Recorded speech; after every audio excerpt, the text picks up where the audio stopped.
Dito natin ilalagay sa malayo sa puno. Yan. Ito ang isa pang sikreto o teknik kung paano maging mabilis ang pagbunga ng ating mga tanim na mga halaman katulad itong mga kalamansi, orange, at ito pa mga fruit bearing tree. Ito ang ating ginagamit. Yara Unique Triple 16 or 16-16-16 complete fertilizer. At ito ay nasa 3 kilo mga kabayan. Ang gagawin natin ay ito.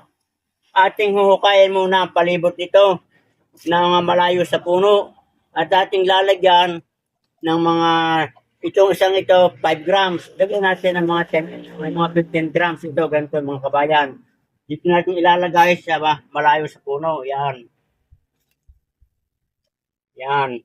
Tapos pag ating nilagay ng palibot mga kabayan, ayan. Ngayon ay di atin namang tatabunan. Ayan. Para pag umulan, hindi siya madadala ng tubig.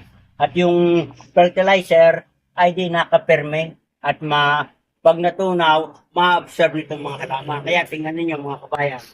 Ito ay patatlo ko ng paglalagay. Oh, malago na at saka maganda na yung bunga. At ang paglalagay nito mga kabayan ay every 15 days o once a month. Huwag niyong pakakaramihan, baka ma-overdose.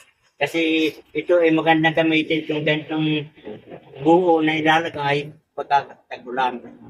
Madaling mag-serve. So yan mga kabayan, good luck and good health at kayo may natutunan sa binahagi kong sekreto para maging mabunga, malusog at magandang bulas ang inyong mga tanim na halaman.